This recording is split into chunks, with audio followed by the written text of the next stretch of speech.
Hi everyone, and welcome to this special bonus video.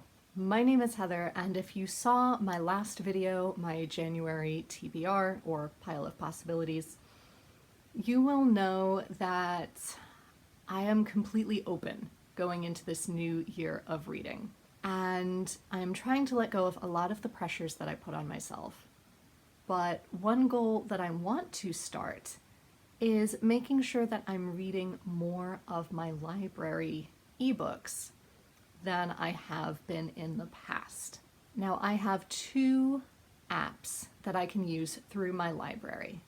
Libby, I'm not going to explore here because most of those books I have to put on hold. So those holds come in whenever they're going to come in, and that determines when I read those books. With Hoopla, however, I can borrow those books at any point, and because I can borrow them at any point, I often end up forgetting about them and not making the time to actually read them. So I was looking through my list and I really don't know what to prioritize.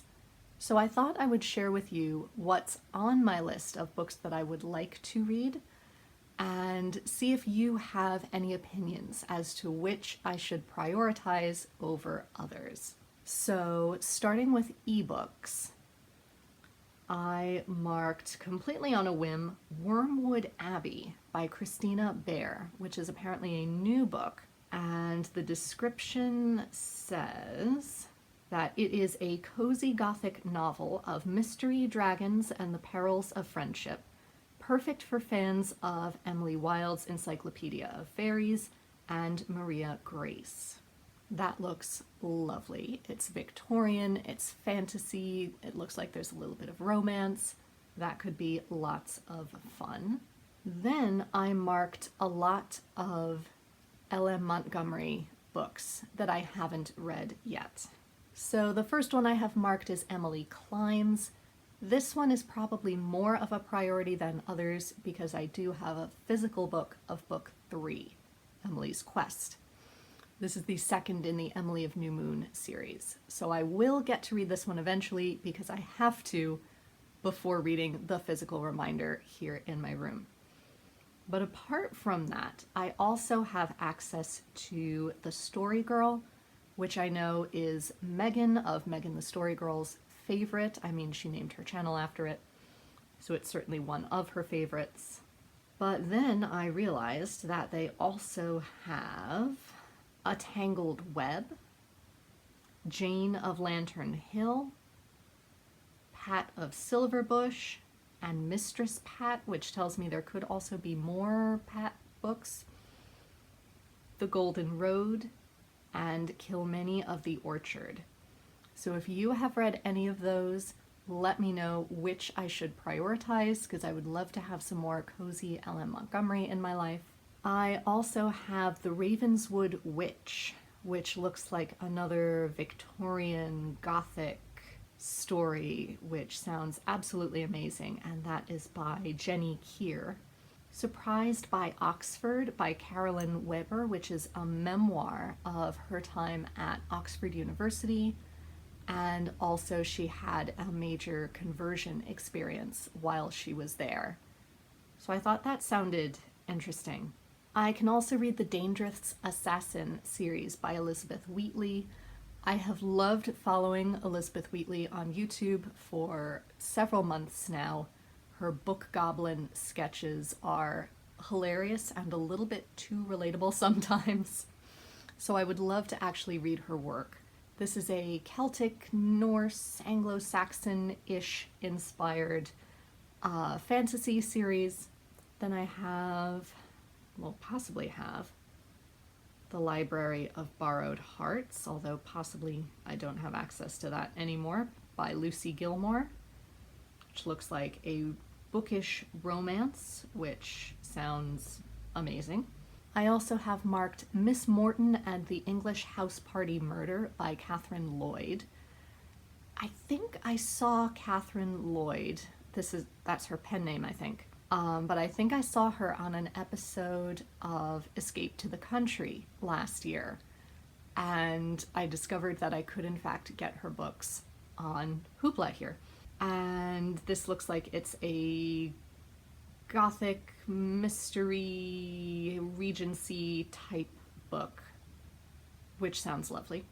I have several books that I have always marked for Jane Austen July and never gotten to, speaking of Regency, such as Gentlemen of Uncertain Fortune by Rory Muir, which I believe is a history of second sons, or second and third and fourth and younger sons who were not going to inherit. Miss Bingley Requests by Judy McCroskey. Also in that category, I have marked The Time Traveler's Guide to Regency Britain by Ian Mortimer. Then I also marked Miss Eliza's English Kitchen, which is described as a novel of Victorian cookery and friendship by Annabel Abbs. And this looks like it's a novel about Eliza Acton, who was a pioneering Victorian food writer or chef. I have two other books by Vanessa Riley, and I read Island Queen by her this past summer. So I have first Queen of Exiles, which I'm really keen to read. This is a novel about Queen Marie-Louise Quadavid, who was Haiti's queen after the Haitian slave revolt of 1812. And I know nothing about that revolt except that it happened. So I would love to know more about her. And I also found that Hoopla has her book Sister, Mother, Warrior, is a novel about two women also from the Haitian slave revolt, which is possibly the same woman. It says the first Empress of Haiti, Marie-Claire Bonheur, and also Grand Toya, a West African-born warrior who helped lead the rebellion that drove out the French and freed the enslaved people of Haiti. So both of those stories sound fantastic as well. I also marked two books by Claire Keegan. I read Small Things Like These, I think this past winter or perhaps summer. Loved it. So I can also read Foster or So Late in the Day by her. And because she typically writes novellas, I don't want to know too much more about the plot. I also have marked some of the Tommy and Tuppence mysteries that I do not have physically and that I have not read yet, such as N or M and By the Pricking of My Thumbs.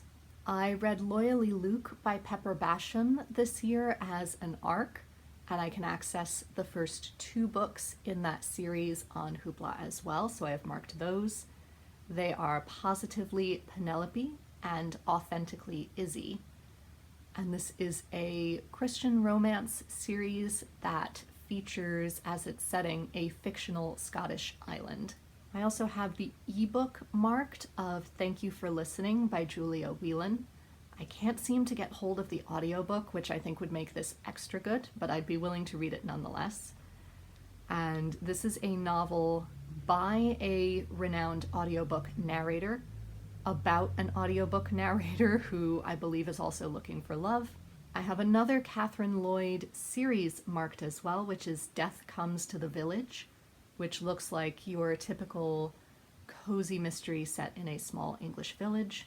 I think my father recommended the Donna Leone books, the first one being Death at La Fenice, so if you have also read those, please let me know. They are an Italian set mystery series. I have one Ngaio March. I'm never sure how to pronounce that first name. Ngaio Marsh mystery, which is A Man Lay Dead. I've been wanting to read more of their work for ages. I know Jean of Jean's Bookish Thoughts recommended Sarah McLean and Tessa Dare as romance authors, so I have marked Wicked and the Wallflowers by Sarah McLean and A Night to Surrender by Tessa Dare, which is part of the Spindle Cove series. I have D, A Tale of Two Worlds by Michelle Faber. I go back and forth on Michelle Faber. I loved The Crimson Petal and the White, didn't necessarily love some of his other work that I read, so I'm torn as to whether or not to read that one. I also have two nonfiction books by Mimi Matthews. I love her as a Victorian romance author, but I have two of her nonfiction books here. The first is A Victorian Lady's Guide to Fashion and Beauty, and I also have marked The Pug Who Bit Napoleon, Animal Tales of the 18th and 19th Centuries, which sounds adorable. I have 3 Penelope Fitzgeralds marked, although the last Penelope Fitzgerald that I read left me a bit blah at the end. But I have The Beginning of Spring, which looks like it's Russian set based on the cover. Let me see. Yes, an English painter in Moscow of March 1913. Human Voices, also by Penelope Fitzgerald, which I think centers around radio and radio broadcasting in the 30s or 40s. And then At Freddy's, and I do not remember what that one's about. I have My Father's Dragon marked by Ruth Stiles Gannett, and I think I read this when I was a child, and I had mixed feelings about it, but for some reason I've marked it to go back to. I'm not sure if I meant to do that. I have 2 Elena Ferrante books marked. I have My Brilliant Friend, and also Troubling Love, which I believe is part of a separate series. I've heard mixed things about Elena Ferrante's books, and besides that, I know they're set in Naples in Italy, which is where the Italian side of my family is from, and I have some complicated feelings about that, so I've been of 2 minds as to whether or not I should actually read them. I also have 2 romance books that are both called By the Book. I guess I was looking for one of them and I couldn't figure out which one I wanted to read, so I marked both. The first is by Amanda Sellett, which is a YA rom-com about a teen who is obsessed with 19th century literature and tries to use it as a guide to life, and then of course falls in love with the school bad boy and things happen. Could be interesting. I definitely was that girl, minus falling in love with the school bad boy. The other By the Book is by Jasmine Guillory, and this looks like it's a Beauty and the Beast retelling, but with characters of color in the publishing world. That sounds fantastic. I also have Season of Storms by Susanna Kearsley. I love her as an author. I just can't get hold of this particular novel physically. She also tends to do historical fiction, usually with a romance plot. I have Whose Body by Dorothy Sayers marked. I have been meaning to read the Lord Peter Wimsey mysteries for ages. I have a book of the short stories, but someone told me a few years ago that I should start with the full-length mysteries first, so I've marked that. I also have a bunch of the Rabbi mysteries marked, which are by Harry Kemmelman. I read 1 or 2 back in 2022 and loved them, and I rescued a couple more from the high school library as they were downsizing, but I marked a couple of the novels that they did not have that I need in between. So those are Monday the Rabbi Took Off, One Fine Day the Rabbi Bought a Cross, The Day the Rabbi Resigned, and That Day the Rabbi Left Town. So those, I think, are the later books in the Rabbi Small series. I also have marked, we're getting to the end, The Custom of the Country by Edith Wharton. I go back and forth on Edith Wharton novels. I think they are brilliantly written, but they're never quite as happy as I want them to be. I also have The Princess and the Hound by Mettie Ivy Harrison. She wrote the Bishop's Wife mysteries that I read 1.5 years ago. I really loved them, although those last couple books really made me depressed and upset, and I think they were meant to. But this is a young adult or middle grade series that she has that is more of a fantasy or fairy tale approach, and I think that could be really interesting. I also have 2 books by Alan Rain marked, as I've heard people rave about them around Victober. The first is by Berwin Banks, and the other is Garth Owen. So if you've read either of those, or indeed anything by Alan Rain, let me know. And then lastly, I have marked The Mad Women's Ball by Victoria Maas, which I believe was a French novel that was translated. And it takes place in 1885, looking at a variety of patients in a mental hospital and the various unfair reasons why they were put there. Of course, I said we were near the end. We haven't touched the audiobooks that I marked, although there are fewer of them, I think. Ones I haven't mentioned are Mr. Loverman by Bernardine Evaristo. I know this is people's favorite Bernardine Evaristo, and it does sound delightful. I just never get around to listening to it. I have Belinda Goes to Bath by M.C. Beaton. I listened to the first in this series, I think 2 years ago, and I marked the second one and have never gone back to the series. But this is mystery writer M.C. Beaton doing Regency mysteries, which was quite fun. I marked The Summer I Turned Pretty by Jenny Han because it is so popular, especially among my students, and I want to know what the fuss is all about. I also have Number 23 Burlington Square, also by Jenny Keir, which is a time slip story that centers around one house in London. Apparently it starts in 1927, and about the variety of people that inhabit that house at different times. I also marked Murder in the Bookshop by Anita Davison, which is another bookish mystery set in London in 1915, which sounds incredible. A Duke of One's Own by Emma Orchard. I read another book in this series back in October. It was just okay, but I might keep this marked just in case I need a really fluffy listen at some point. These are very spicy Regency romances. And lastly, I have marked Miss Bingley's Revenge by Eliza Austin. This is a whole series I've seen advertised by Boldwood, and I do love a good Austen retelling. However, apparently these are incredibly spicy, and I'm not entirely sure how I feel about this particular prompt, given all of those parameters. And that is that Caroline Bingley and Mr. Wickham team up post Pride and Prejudice to try and derail the Darcys' marriage.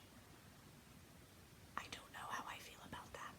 But part of me is also kind of intrigued, so I don't know whether I will actually listen to that.